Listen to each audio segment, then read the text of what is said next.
Welcome to the Pish Tosh podcast with Emma Red March Rose. Thank you for listening as I share my interviews with students of the performing arts. It's finally July, and that means it is hot in Chicago, so I'm happy. And speaking of hot in Chicago, I met with world traveler, poet, Italian-American, improver, husband, father, and fellow classmate, Riccardo, Luigi, Reati. I think I said that right. I had such a great time interviewing him last weekend, and I hope you guys have a great time listening. Thank you. Alrighty, I am here with Riccardo. Reati, am I pronouncing that right? Reati, but Reati goes, it's most... that sounded very, offensively American. I heard it just now. That's okay. What is your... Riccardo was very good, though. Oh, thank you. What is your middle name? Can I ask that right away? It's actually Luigi. Luigi? Oh my God, I love that! What a wonderful Riccardo, Luigi. I have to learn how to say it. Reati. Reati. Yes, do I need to awesome. Do the R's? Perfect. The R's is, you're getting there. I'll you're probably close make enough. it worse if I try. Yeah, but I appreciate the R-E-A-T-I. Yeah. Reati. Reati. Yes, that's great. What a beautiful name you have. Thank you. You know what? Oh Reati actually means crimes. Really? Yes. Oh, man. I had a little bit of a hard time when I was a child. Oh gosh, because of it, but I bet. Yeah. So that was the name you were born with, though. You didn't do crimes, and then they renamed you. Well, no, but you know how it happened in Italy in the probably Middle Age or wherever my surname started. It's probably somebody who actually did some crimes, and then he was named that way, and then all the descendants took over that name. We have, I wonder about that too. My last name is Rose, so that's, pretty boring. You can kind of guess, probably because of the flower or whatever. Yeah. But we have a lot of rapers in North Carolina. Okay. Like Tim Raper and Doug Raper, and I try not to think about creepy. it, but that sounds creepy. Exactly, that and sounds it's creepy. unfortunate. But fortunately for me, the other thing that they kept on calling me when I was a kid, it was Cunningham, because of Ricky Cunningham. Which for some reason I hated it, but everybody called me Cunningham, and all sorts of variation from Cunningham. So that was my, I would say 6 to 12 name. Oh man, and when did you get here? In the United States? Sure. About 11 years ago, I would say. Years ago? It's been a while. I came here to study, to do my master here, but at the same time, I knew what at the time was my girlfriend, that then became my fiancée, that then became my wife, and then became the mother of my child. So. That's wonderful. I'm so lucky to have met her and gotten to know her too. Yes. Riccardo is in my Improv Level A class. That's how we've known each other. Him and his wife Lydia took this class together, which is like the sweetest couple thing to do in the world. It makes me so happy. It's been so much fun. I said that Lydia never wants to do any exercise with me, because she's shy about that. Oh, she is. I tried to get her on here today too, but that's okay. She did great in the show, though. In the class. It's amazing for me to notice how parts of her that I probably have never seen, like the energy and the loud of their voice, they're all coming out, and I was like, who's that? Exactly. And isn't that the great thing about a long-term relationship like this? How long have you guys been together? Can I now respond with specificity? Because no, I think you don't have to at it's all. Probably in the 15 years at this point, or more. I need to calm down. Oh, that's okay. That's okay. Yeah, we can be vague. Quite I put you on the spot here. Yeah, so that's a good amount of time, and I can only assume, because I haven't been in such a long relationship. But I hear that's the magic of it, is that you grow together and that you invest in the same person for so long, and you're still surprised all the time, and that's like the magic of it. Yeah, there are things like this one that really take out something that it's really fascinating to me, how Lydia is energetic and loud and actually getting into the acting, and usually she's much more laid back, much more reserved. So it's pretty interesting to me. Absolutely. Yeah. Gosh. Yeah. And you don't strike me as that way. I love watching you get up there, because you give 110%. You're so committed to everything you do, and it makes everybody so happy. Okay, I'm glad. Sometimes I'm like, hey, am I just being Italian and that's why people like me? Or am I actually doing the right thing? Oh, yes. No, it's hilarious. Oh, my gosh. What was it? Yesterday? Yes, today. It's Sunday today. Yeah. I'm all mixed up. What was it, the toothpick? Or was that Dan? Dan was the toothpick. That was so awesome. I did the snake. Oh my goodness. The snake. The cobra. The cobra. Yeah. Oh my gosh. The and toothpick winding was him up and everything. Yeah. Oh man. I wish I could edit that out. That's embarrassing. Yeah. I don't know how to edit. We were just talking about that. Fun Fun stuff. It's all going in the show. Improv. Yes, exactly. Yes. Oh my goodness. Yes, that's awesome though. Oh, so you were in Italy before you moved here 11 years ago? Yes. So I was born and grew up outside Milan, like in Milan essentially, and then work my early career in Italy. Then I spent a couple of years in Zambia in Africa. Oh, I worked for an NGO there. And then after that, I came to the United States. So interestingly enough, I met Lydia in France before going to Africa. So this has been a relationship across 3 different continents, right? Beautiful. That then eventually merged in North Carolina. I was actually in North Carolina, Durham. That's right, yes, in Durham. Yes, oh my in Durham. goodness, I forgot. That was like, it feels like years ago that we had this conversation in the first day of class. Yeah, no, we were, I was in Durham and she was there the first year as well. And then she went to do a journalism program in Missouri. Wow. So then we started to commute back and forth, like Missouri, Durham. Then I came to Chicago. She went to Milwaukee. For some reason, we were getting closer, but never together. And then eventually we decided, like probably 5 years ago, I would say, let's get married and let's start to live in Chicago. Wow, that's so great. So you guys both did enjoy traveling a lot. Yes. Okay, good. Yes, and I think that's a lot of traveling. I don't want to assume that you enjoyed it, but I'm glad. And Lydia was like, she came to Europe before meeting me and lived in Germany and lived in Austria. So that's She wonderful. yeah. Man.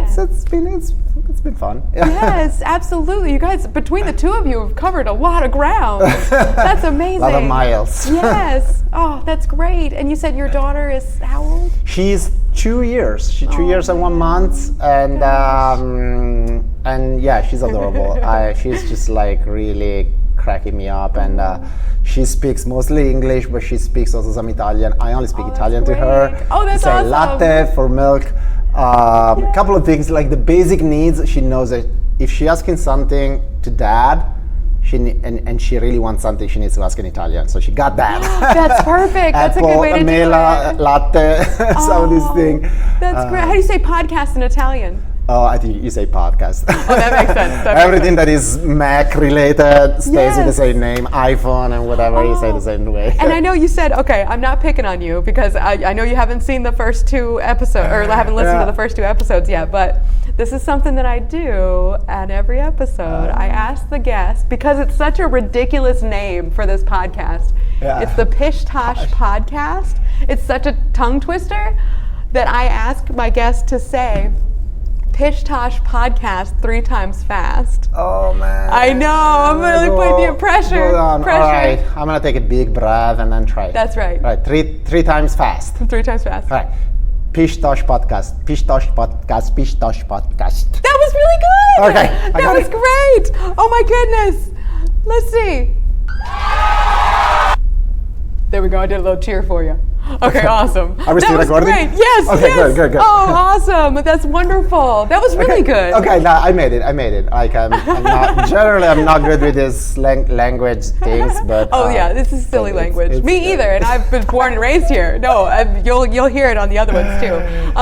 That is so cool. So, have you done much performing before the Second City? No, man, ever. I'm shocked. Oh my gosh. Ever. Just that you're like I said, your commitment to the scenes. You're asked to like do some crazy stuff, and you do it without any hesitation. Yeah. And like a lot of us are kind of shy, and we're hesitant, and it's like I know I'm not the only one. We like want to be able to just get up there and do it without being so self-conscious. And I feel like you just are hilarious, and you commit.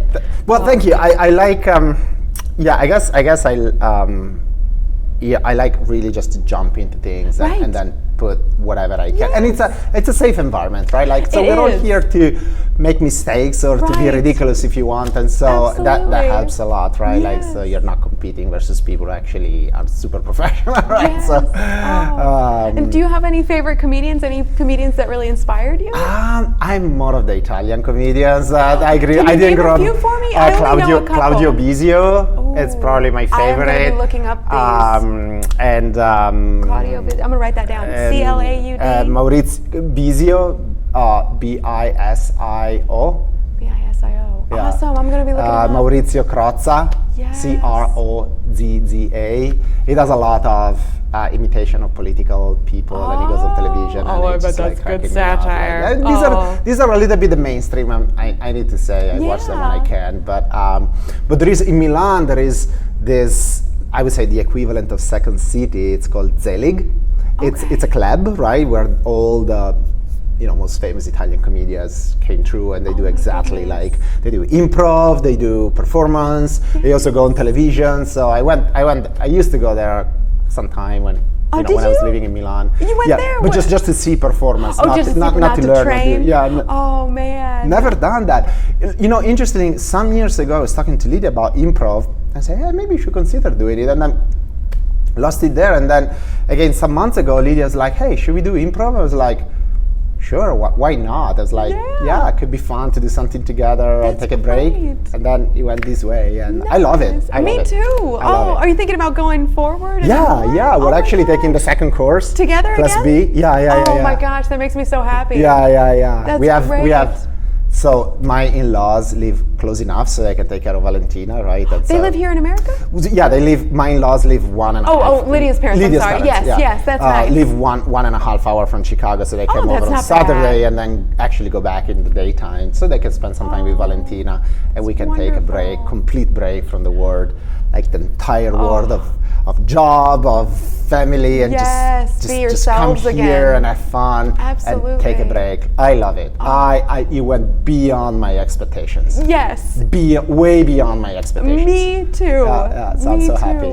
Oh my gosh, me too. That makes me so happy too. So you like it too? Yes, I absolutely love it. And it's funny because I had very high expectations, which and it's met them and it's exceeded them also. Like it's been the camaraderie, the teamwork that we are forced to do. We trust each other, and it has paid off. I feel like every class, and the way that our teacher ended class yesterday, I felt like we all kind of felt it a little bit in our hearts. I know. It was really sweet. It's a pity that it's not. I don't think he's taking the course B. No, I don't think so. Okay. Yeah, absolutely. I think it would be a great teacher, the new one. What is the thing that you like the most of?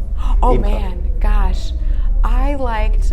It was so incredibly hard, but the gibberish, oh my goodness. I loved the translations that we had to do, where someone would speak, and the next person would have to say, well, what he said was. What is that? And then the next person would explain that back in gibberish to the fourth person. This is very convoluted over audio, I'm sure, to picture, but trust me, it's hilarious. I did like that too. Yes. I did like that. It's so hard to speak gibberish.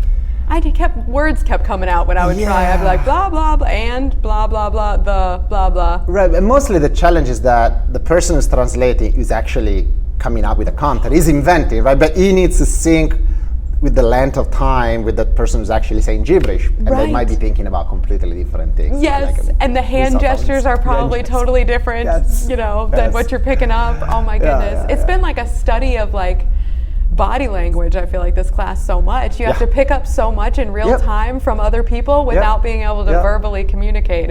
It's awesome. No, I like it. Do you have a favorite part or like a favorite class or activity that you did? I liked a lot. I think the second to last one we do the characters evolving over years. So there were the two babies that then became teenagers. That then this might have been the class I missed. On the 15th?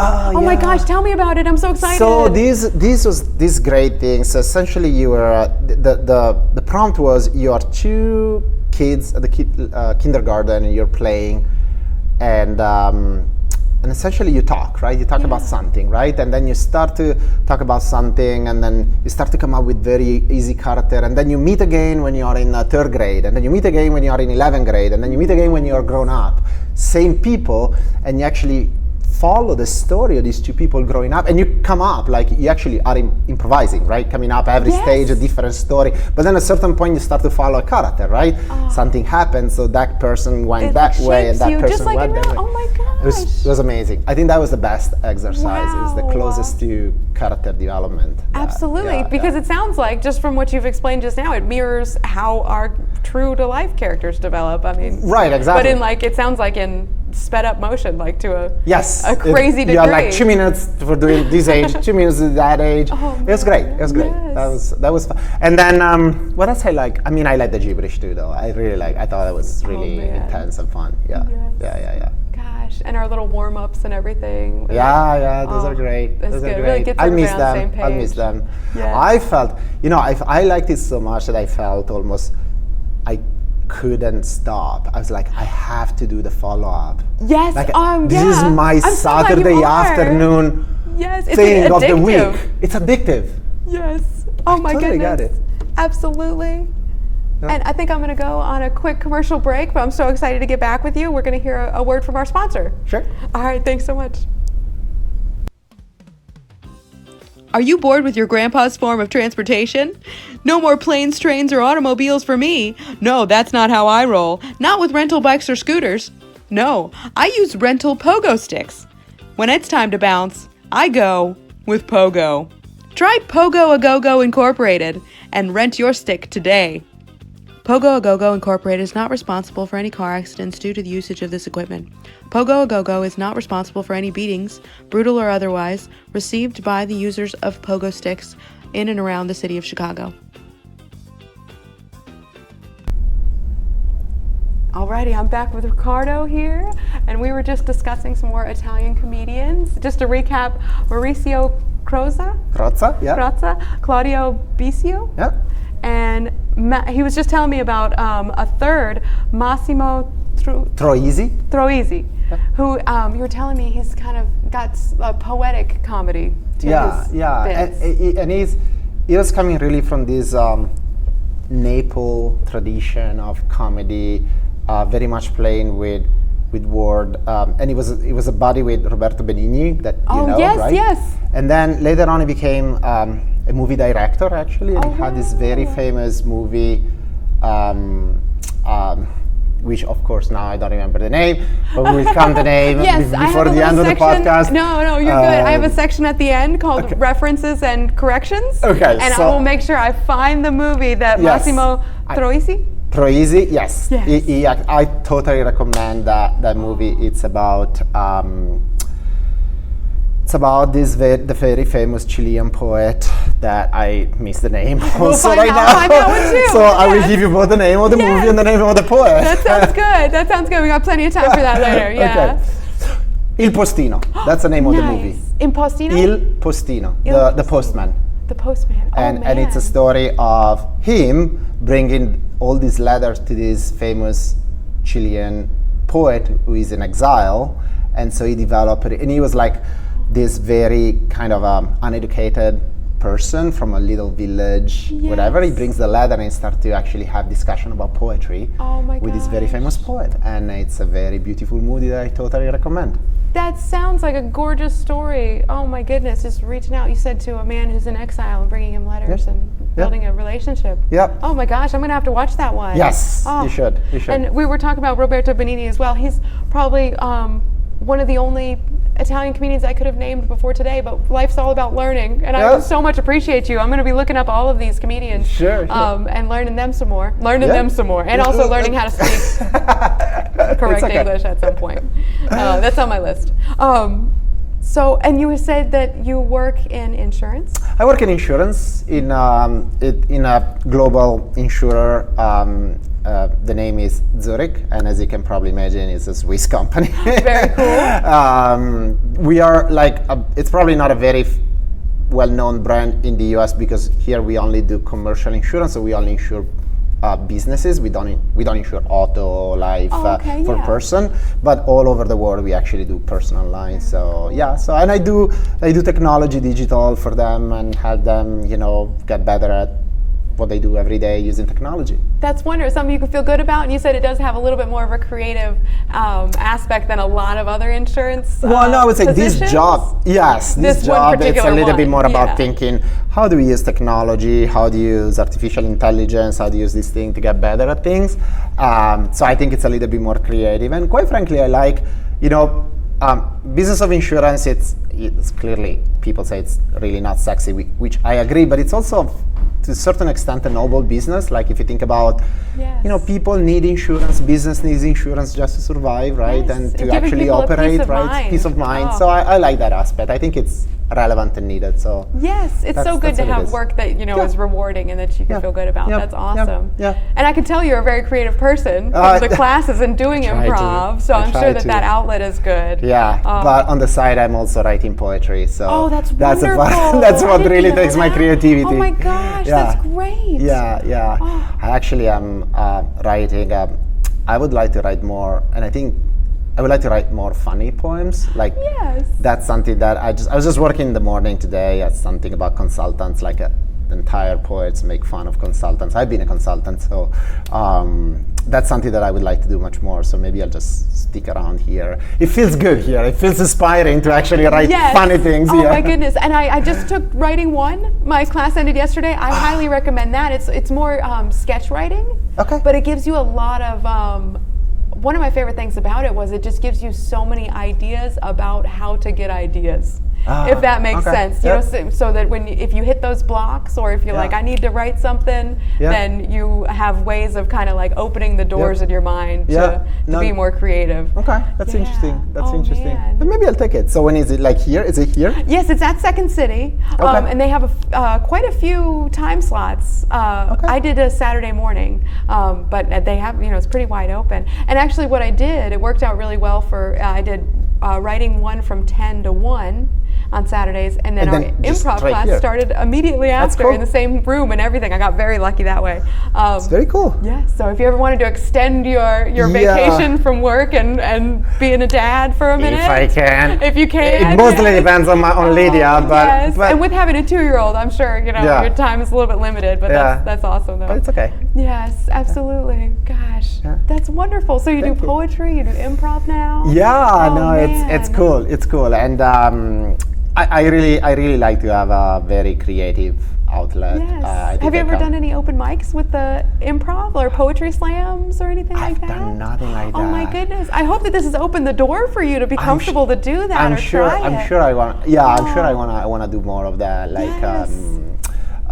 yeah. And then maybe I'll talk about these fun poetry things to the other folks in the group to see whether they're interested in maybe do something together. Or Absolutely. We'll see. I feel like this is a great place, the Second City, to network. We're all looking to have fun and it's a place where I feel like probably all of us are really open to crazy creative ideas. Like you can try something because like people will not be skeptical. We'll do what you do in improv. You jump on top of it, right? Yes, that's what I'm actually loving about the whole city of Chicago is that it's so strange, and I love it so much. It's so welcoming to like the craziness. So? I feel like it is. Well, I come from a very small town though too. Okay. So if something's out of the ordinary, it was like, whoa. Okay. But so here, it seems a little bit more accepted. I feel like I see a few things every time I walk down the street that I've never seen before. Yeah, no, that makes sense.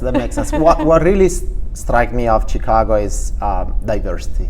Yes, absolutely. You have diversity at any social level, right? Like if you want, and you just hang out, and there are people of any colors, of any race, and I think this is something that if I were ever to go back to Europe in general, you don't find that in Europe as like here. I would miss it. And me and Lydia talked about that. If we, pros and cons of going back to Italy, for example, is like we both love diversity and being surrounded by this. And I think this brings a lot of creativity and energy. Right. Are your parents still in Italy? Yeah. They live in a small village on the seaside. It's really pretty. Beautiful. Oh my gosh. I know. They live there. So we're actually going back for a couple of weeks. We just booked the flight in September. We're going to south of Italy, and we're flying my parents to be the babysitters. Oh, that's great. That's perfect. Yes. So we're gonna do a vacation, us and them, with Valentina, and for a couple of weeks, and I'm really looking forward to see. Actually, it's a part of Italy I've never seen, so Oh man. new for me, new for Lydia. That's so great. seaside. Yes. Do you guys try to go often? Try to go every year once. That's good. Now the funny thing is that. So I've been in the US for about 10, 11 years. My parents, before I had Valentino, my parents only came once. Oh. And not even North Carolina, not even here in Chicago. They came to New York. I had to go to New York because they I want to go to New York. And then when Valentina came, they've been here twice a year. Oh, that makes sense. That makes sense. I think my mom is going to be the exact same way. Oh my goodness, yes. I think crazy. It's crazy. Oh man, the things you do for your grandbabies. Yeah, I know. Goodness. And the things that grandbabies do for grandparents, I think I see them like. Oh, I bet she just lights up. Refreshed. Oh my goodness, refreshed. that's wonderful. Yeah. No, that's great. Nice. Well, I think we're going to go on another quick commercial break. Sure. But we'll be right back. Perfect. Thank you so much. Y'all enjoy. Eating gluten is just bananas. So we made like a gluten-free fruit, and it's very good. So you should definitely totally try it, and it's friggin' delicious. So tell your friends. It's no. And sometimes you want to get your fruit on without any gluten on. So next time somebody says, wait, does this have gluten in it? You can just be like, no. And they'll be okay, cool. Okay, we are back with Riccardo and Emma here on episode 3 of the Pish Tosh podcast. We talked a little bit about some Italian comedians, and I'm curious though about what your impression of American media has been like say American television shows, and kind of what your experience has been there. Yeah, no, it's funny because, thanks for asking. It's funny because we in Italy, and I think probably all over Europe, but I think particularly in Italy, we grew up watching TV series from America. So that's how that's how I learned that's what I thought America was like. TV series I'm sure it was exactly the same when you got here. Yes. All these great families where everything goes Everybody's well, perfect. and they're all having fun, and they're all doing these super cool things like Growing Pains or stuff like A-Team, MacGyver, all these super people doing super cool things, right? And so we grew up, and our vision of America was very much New York and Los Angeles, right? And all these people doing very cool things, all these families being super happy with great houses and doing cool things, right? And I think a lot of us, a lot of people in Italy actually have that full image of America, right? That's what they think is America. And it's a big country. And it's a big country, right? So then just New York and Los Angeles. Right, then you come here, then I came here, and you realize that there are all these pockets of America that are really underrepresented. Underrepresented, right? yeah. You don't see them in TV and media, in books. Yeah, but you start to read about them, and you start to figure out, and you actually, I did travel when I was in North Carolina. I did travel in North Carolina and see some of the communities that, and in general. So it's, or even southern Chicago, right? You don't see that part of Chicago. Absolutely. And so that's very interesting. That's very interesting on how things are represented back in Italy, and how that shaped my view of America, my culture, and so forth. Also, in a way, also how Italian culture is shaped by American, particularly pop culture is shaped by American pop culture, right? It's very strong influence. I think our biggest, output is celebrity and television and media and things like that, which, there's probably more important things in the world, but I guess I'm in the right country for the business that I'm in. Movies as well, they're very popular. Although I would probably say movies is an area where in Italy we do have an entire niche of Italian movies that they are, they're very well appreciated. They sell, big box, right? Whatever, right? So Roberto Benigni, for example, we were talking about when he comes out came out with some of those movies that were like big hits or whatever, right? But TV series and the other media products are like, for example, everybody talks about Games of Thrones in Italy as if it was like there, done there. Everybody talk about that. Oh my gosh, that's great. I felt it's amazing. I felt this is a phenomenon that is so worldwide. Same time, everybody was talking about the finale of Game of Thrones. In my friends in America as well as my friends in Italy, I was like, it's crazy. That's so magical, though. It's like that's so great that these television shows and movies are bringing people together across countries. I mean, that's something to be very proud of. Be that's very in this global. Business. Oh my goodness, that's great. Yeah, no, I like that. I like that. Yeah, especially in a time when I worry about the next few generations too, where everybody is so there's so much out there to watch and so many different even ways to watch them now. We have Netflix. And we have all these different streaming mechanisms and television and internet that you can watch. Not only are there so many things to watch, but there's so many different ways to watch them. Yeah. So things like Game of Thrones, things like I'm trying to think like the Avengers that so many people are absorbing and so excited about at the same time is such a great thing for our community. Like give us something to relate to each other about instead of just talking about the weather. I mean, well, the weather you can't even talk about if you say. But yeah, no, I agree with you, and particularly when you think about some of these things that are really global in nature, right? Yeah. People in India talking about him. So some of the memes, like some of the characters or some of the whatever locations or some of the things that happen that becomes a global phenomenon. I think it's pretty cool. I think it's pretty cool. Me too. And we were talking about some like underrepresented communities in America in particular, being such a big country. I did just read a book. It's been a couple years now, but it was on the bestseller list forever. It was called Hillbilly Elegy, and it was about the very poor working class citizens that lived in the Appalachian Mountains area.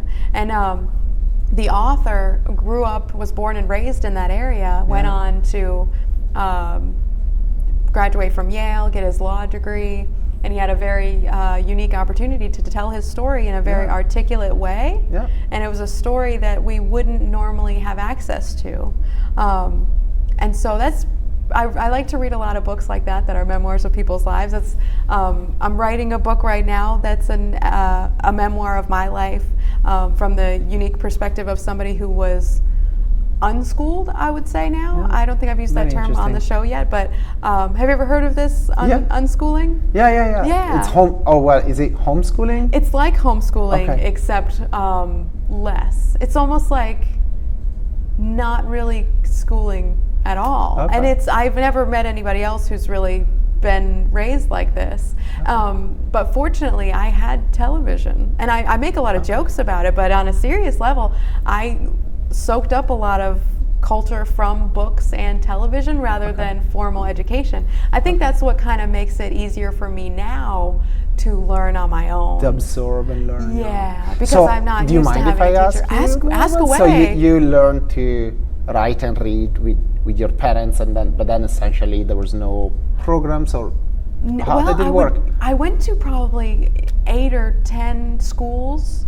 But for very, very short amount of time. Okay. Each school and different degrees of religiosity. I don't think that's a word, but I think it is. Maybe, I don't know. We'll figure it out. It is now. That just became a word. Yes, all words are made up, so I just made that one up today. No, it's probably already a word. But so I went to some Baptist schools. I went to some other types of Christian schools. Some of them were very formal, where the uniforms were, long skirts and ties, even for the girls. Some of them were very casual, without uniforms or much structure, even. Yeah. But no more than a few months usually at a time. I only went to one public school for about 3 or 4 months in 5th grade. But for the majority of the time, it was just reading books at home. Okay. Yeah, so it's interesting. And I just say that to say, I feel like I need to kind of tell that story because it's it's very uncommon, and it's created some interesting psychological differences, I think, between me and the rest of the population. Yeah. North Carolina actually didn't pass a law until 2013, maybe 2015, it might be even more recently, about the regulations for homeschooling. Okay. And having to take like the end of year tests, having to check in with social workers and things like that, just to make sure that the welfare of the child it's taken care of. Yeah, of course, and at the level. Yes, unfortunately, it came about after a girl was being homeschooled, quote unquote, and had gone missing and she was missing for 2 years without the parents having reported it. So no one knew for 2 years. She had ended up, this is getting dark, I'm so sorry. This is getting really dark. And so that didn't end well, but it did present an opportunity for North Carolina to really evaluate their laws and their regulations for that. Absolutely. And so it's great that we are such a free country, but at the same time, I do believe in some of these like regulations and this, and I don't know exactly how or even whether homeschooling is allowed in Italy, but definitely not to this degree. If it were allowed, it would be extremely controlled, right? And it's definitely not as popular there. Absolutely not. I don't know anybody who did it. Really, and I feel like it's become more popular in North Carolina, at least. That's where I can kind of tell it from. Working at the library, a lot of the families that we'd have come in were homeschool families because they need access to lots of different material that you might have access to in a school. Yeah. And I know a lot of people that homeschool their children very well, in my opinion, and do a good job and everything. And I'm not saying my parents didn't do a good job, they just decided to do it a different way. Right.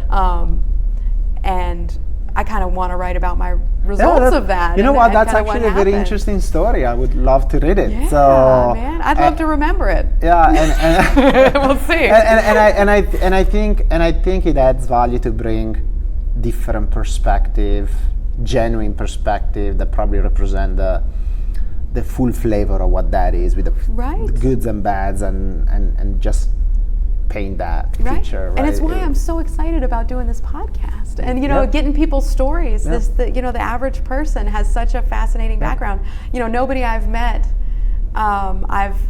I have wondered about everyone I've ever met, about where they come from and what makes them so interesting, because I believe that everybody has an interesting story that can benefit other people. Yeah, no, absolutely. Yeah, especially the migrant story. Like that's like, I don't want to like reduce you to that by any means, but I feel like I am indeed. Yeah, well, now I'm a citizen. I actually became a citizen at the beginning of this year, but technically that's awesome. I am a migrant. I am an Italian, I am an American, and I'm a migrant as well. Right? I love that you're taking the cultures all together. Yeah, I love that side of me. I mean, you can believe like 10 years. It's more than 10 years. It's a good big piece of my life, and I am really a mix of Italian and American. Yes. I'm neither of those anymore. Right. And you're Riccardo. Yep. Yes. It's interesting. So you must have read a lot of books. What books do you like? Oh gosh. Do you read? I read a lot of comedian memoirs. I finished Martin Short's book recently, David Spade's, and Tiffany Haddish are all comedians that have written autobiographies about their lives. And not only are they hilarious to read, or a lot of times I listen to audiobooks now, which is great. The audiobooks and the podcasts, especially for someone like me, I love television, but I love to stay busy. So it's so nice to be able to throw on an audiobook or a podcast and be able to clean, or play with the dog, or kind of keep yourself do a lot of drawing and a lot of painting and things. So it's so nice to be able to listen. And so I've finished those books in May. I just finished, actually no, I've got about 10 minutes left of the audiobook. I'm listening to The Silent Patient, which is the first fiction that I've read in a little while. And it's a mystery, and it's really got me on the edge of my seat, on the tip of my toes. I can never figure out the phrase for reading a book and being very excited. So I get it. On the hooves of my legs. I will probably not understand that That's expression perfect. anyway, so you can actually throw anything. Yes, actually, yes, the lashes of my balls. The lashes of your balls. I like that. I got it. It's okay. Okay, great. And so what kind of books do you like to read? I read, I used to, before Valentina age. Yes, that's a big I used to read before Valentina. It was a before Val and after Val. I used to read a lot of books at the kind of crossroad between anthropology and geography. It's essentially books that takes society and how they evolved, and some of the reason why there were differences between society. What are some of the geographical factors that influence these differences? That's some of the things that I've always been since I went to Africa, and I started to read about. I read a lot about Africa. Like it used to be my passion. Like both back in time and also in the last 100 years, what happened. And so I got really trying to understand what happens to people there, and then generalizing also. So yeah, those are the type of. Jared Diamond is one of these professor who writes a lot about these things that I really like. And then I would like to read much more get back and read fiction, because I think it's much more relaxing and stimulating. Yeah, I haven't read fiction in a while. I'm thinking about that. Kind of dipping your feet back in just to have something fun. But I like a lot your ideas of audiobooks, because also while you drive potentially you can listen to. And I do so much. I take the train, I take the buses, I walk so much. My transportation, I feel like, is 50% of my life right now. Yeah. So it's so nice just to throw the headphones on and be able to absorb something so it never feels like a waste of time, which I love to travel, even if it's on my feet or on, the bike. You said you do some bicycling as well? I do when I can during the summer. I just do some biking and just put my music on and just like go down. I go down to Hyde Park on Promontory Point.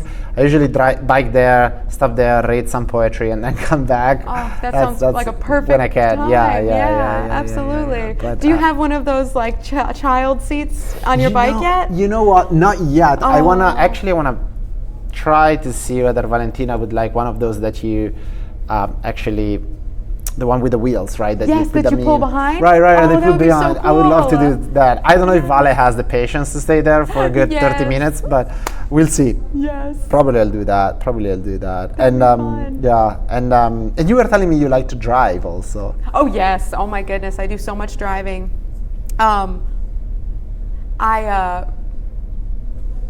Yes, I drive quite a bit. Okay. Did you drive because you drove from.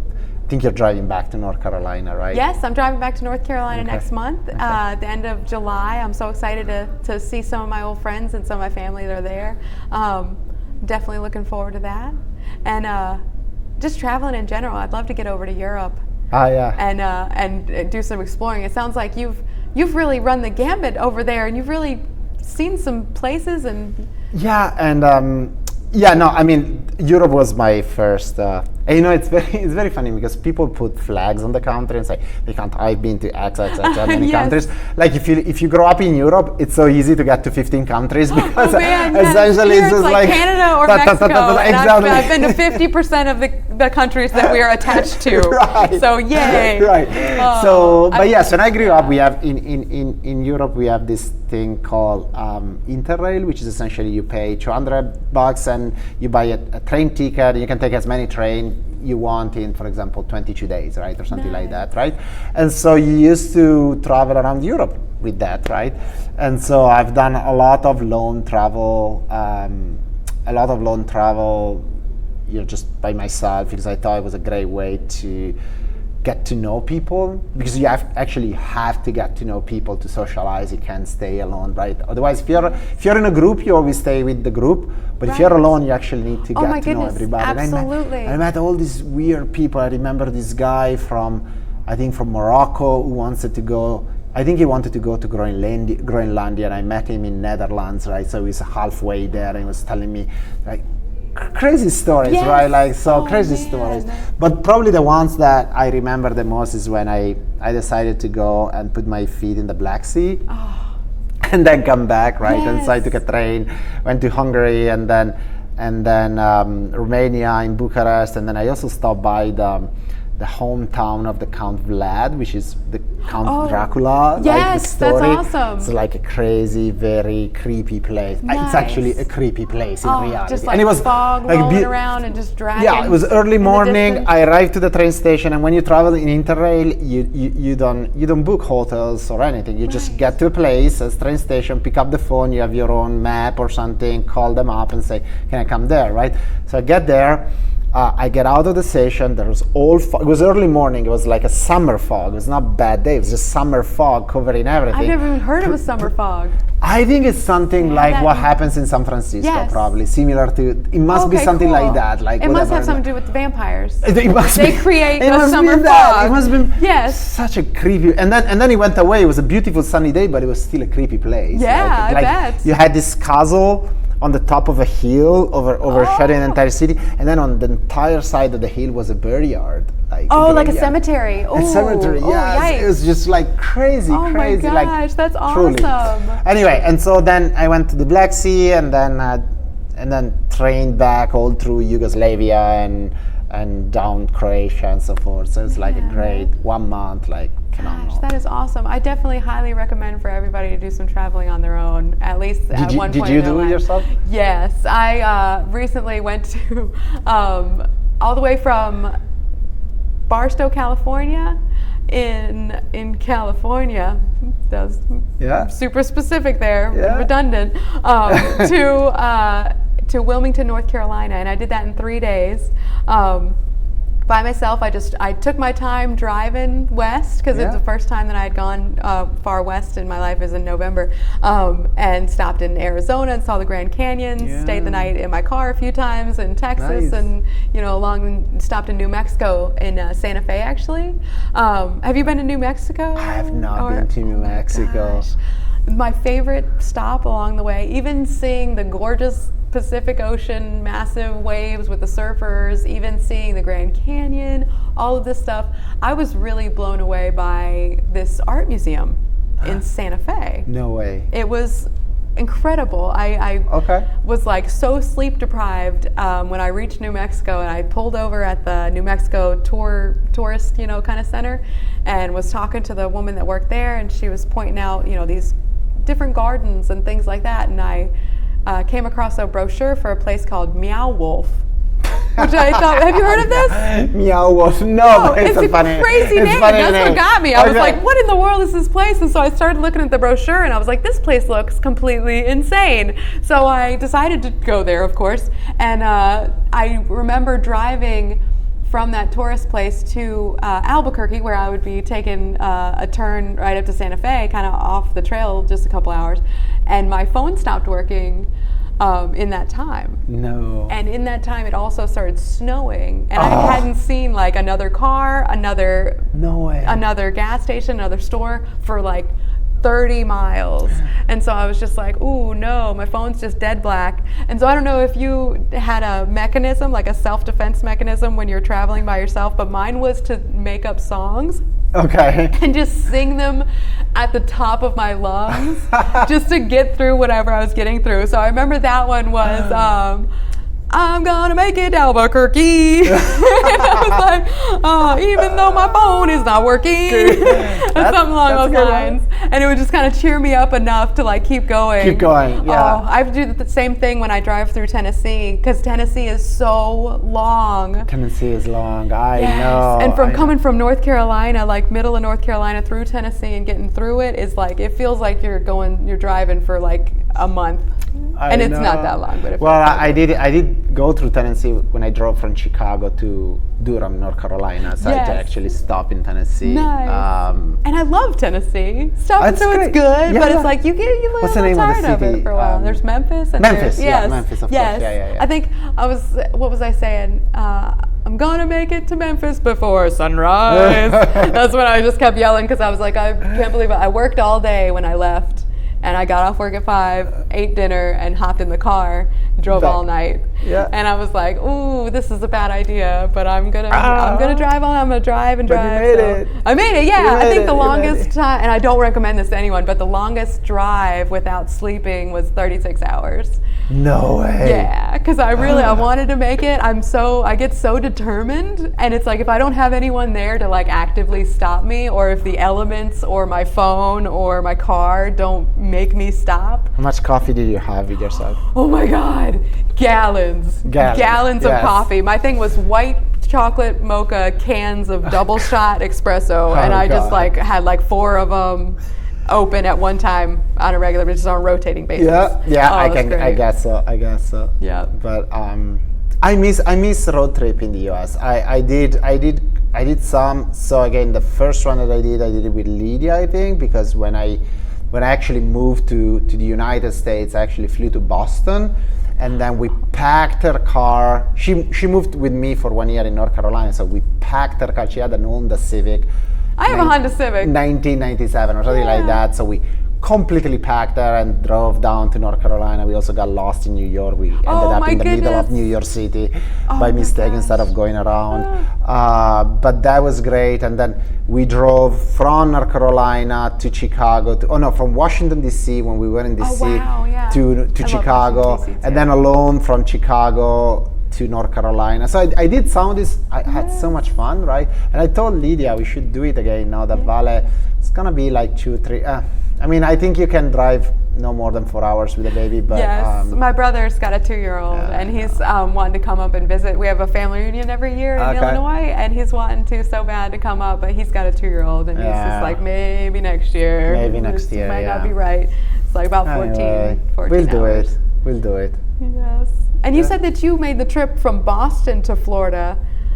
No, Tampa. it wasn't to Florida. We flew that time. You flew. Thank that God. That was the first time Thank that God. I could have not done it. But that's great. But it I have was freezing family cold in that Boston. does that almost and then every coming up in Tampa. Yeah, it was a little bit of a cultural experience. No, the first one that I did was Boston to Durham, North Carolina. Right. Oh yeah, because I was thinking it's got to be such a culture shock to not only come from Italy to the United States, but also Boston to Tampa, Florida, to Durham, North Carolina, to Chicago. Oh my goodness, it's just bam, bam, bam, just culture shock after culture shock. Every place is so different. Yes. Oh man, that's fascinating. Yeah. But I mean, I can tell like from your presence and everything, it's made you like so comfortable around new people and new places and everything, and that's probably why you're so good with the improv, being able to jump in and commit and try new things and everything. I don't know. I love that. Yeah. And again, I feel like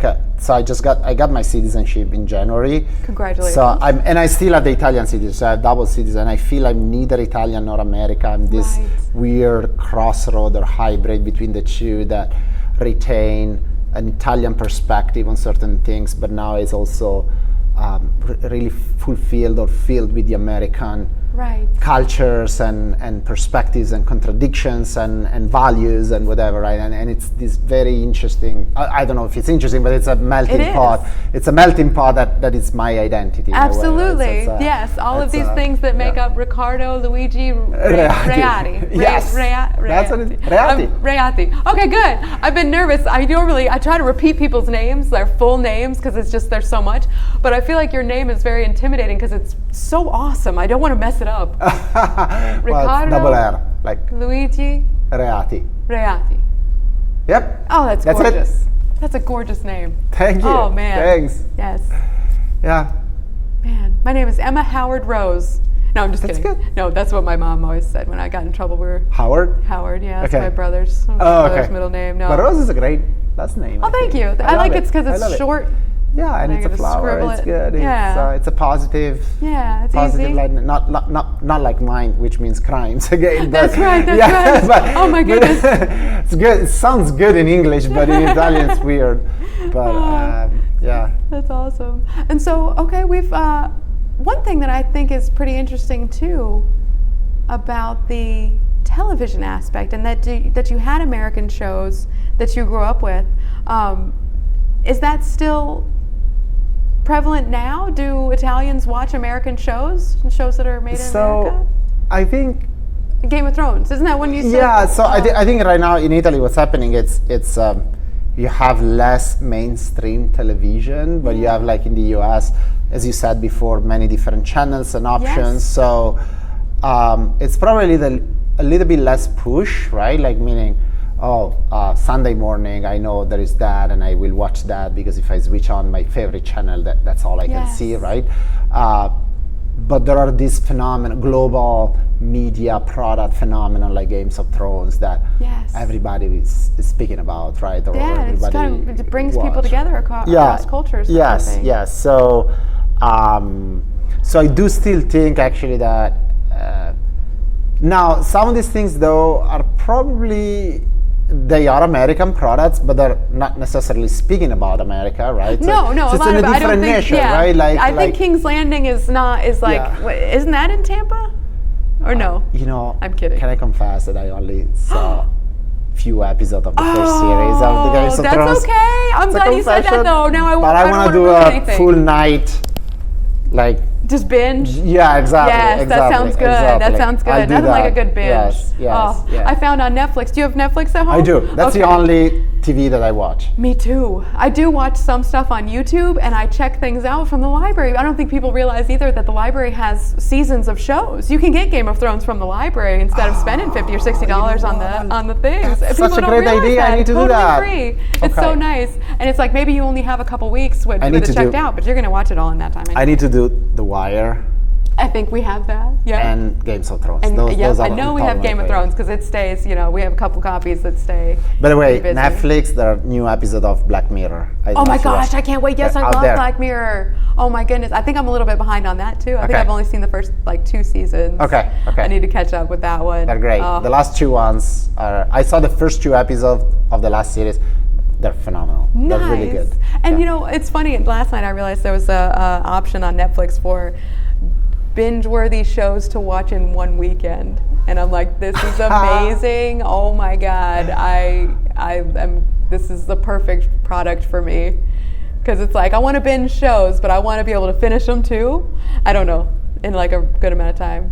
But I'm sorry, we're talking about TV, but TV, I mean, it's a magical thing. It raised me, and it has also brought people together across entire countries and like given us something to share and talk about. And I hope that the podcast can do that too. I don't know if you've listened to many podcasts.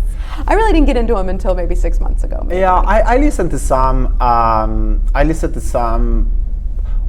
So Lydia listens to podcasts all the time. So whenever I'm driving with Lydia, she listens to podcasts, the Headfirst or Adam Grant, some of like those podcasts about,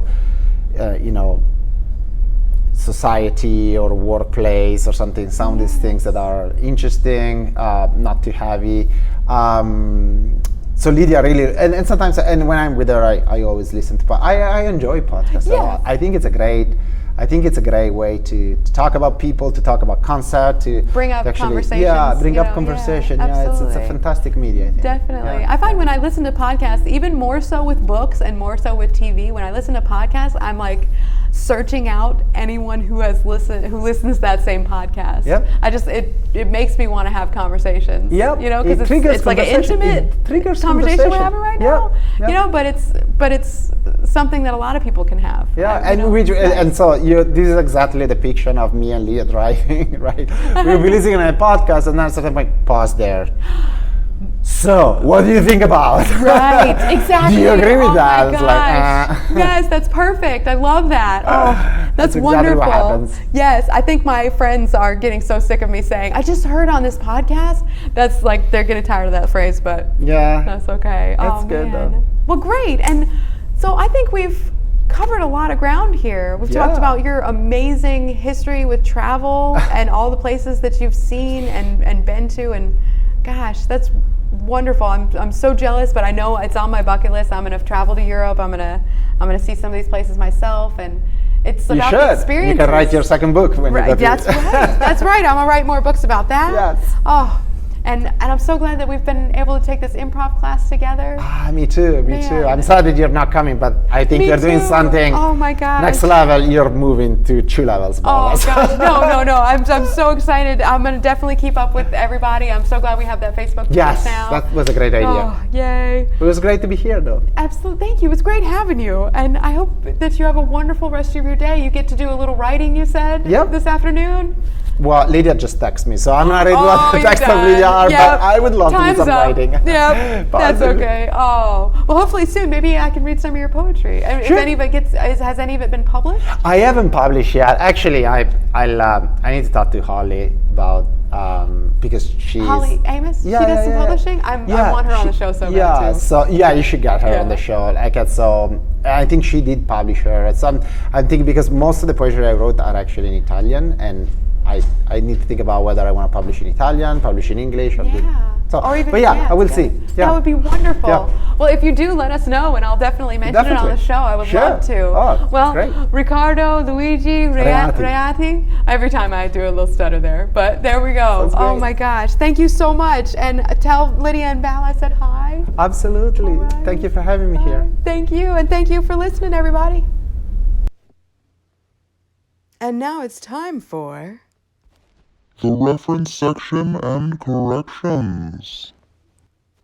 Ooh. Well, I had such a good time catching up with Riccardo, and I already miss him, and I already miss his wife, Lydia. I miss our improv class so much, and I wish I was in Improv B right now, but I started Improv for Actors on Sunday, and that was so much fun, so no regrets here, except that I miss you guys. And I so appreciate Riccardo for giving me an education about some Italian comedians. I was so excited to learn about Maurizio Croza, Claudio Bisio, Massimo Troisi. And Troisi, we talked about, starred in a film Il Postino, The Postman, which was based on a true story about a Chilean poet that we couldn't think of the name of. And Riccardo, I found it. His name is Pablo Neruda, and that was played by Philippe Noiret. Italian cinema is just amazing, and although American music and American television might have weaseled its way into Italian culture, Italian cinema is just pure and beautiful and wonderful. And I also want to recommend some other Italian films such as Scent of a Woman, The Good, the Bad, and the Ugly, Cinema Paradiso, I Am Love, Call Me by Your Name, and my ultimate favorite Italian film is Life is Beautiful. And that stars Roberto Benigni, which we mentioned very briefly, and he won an Oscar for his role in that film as well. We talked about Claudio Bisio, who starred in a television series called Zelig. Zelig is a theater in Milan, and it is kind of like the second city of Italy. They do sketch comedy and improv shows, and they have a comedy training center as well. It's in Milan, which is the second largest city in Italy and the birthplace of Riccardo. Speaking of large cities, we talked about the awesome diversity that we have here in Chicago, and I looked it up. We are the 7th most diverse city in the United States, according to the most recent census data. That's Chicago for you. And actually, just in the past few weeks, I've had my first taste of Indian cuisine and my first Korean meal, and they were both amazing, and I'm so grateful to be in a place where I can experience so many different cultures. And also, I need to correct something that I'm a little bit embarrassed about. I made a little joke about rapers of North Carolina, and I just wanted to make sure that anybody with the last name of Raper knows that I was just making a little joke there, and no offense to them. But if you are a raper, like if you are an actual rapist, like then definitely offense upon you. And shame, I guess, as well. Moving on. Homeschooling is not illegal in Italy. It's not as popular as it is here in the United States, though. It is illegal in Germany, though, and some other European countries have outlawed it, which I thought was interesting. Let's see. I looked into the Interrail as well. Riccardo told us a little bit about the amazing train system that goes across multiple countries, and it's true, you can ride it for less than €200. It's so awesome. and I highly recommend it. And that's on my bucket list now. I'm definitely going to give it a shot one day. I hope you get a chance to as well. I talked about a book called Hillbilly Elegy, and it really struck a chord with me, by author J.D. Vance. It's a memoir of a family and culture in crisis. And J.D. Vance is a really neat person. He grew up in the Appalachian Mountains, came from a very traumatic childhood, and yet overcame it, and got his doctorate of law degree from Yale, and wrote and published his memoirs, which were on the New York Times bestseller list in 2016 and 2017. So I wanted to leave you with a quote from his book. He says, "There were many thumbs put on my scale. When I look back at my life, what jumps out is how many variables had to fall in place in order to give me a chance." I feel like that really resonates with me, and I wanted to leave you with that. And I'm really excited about next week because I've got Samuel Lieberman on. And Samuel is just the silliest dude, and I cannot wait to share his light with you next Tuesday, July 9th. Thank you guys so much for listening, and I'm so excited to get the next week's podcast out to you.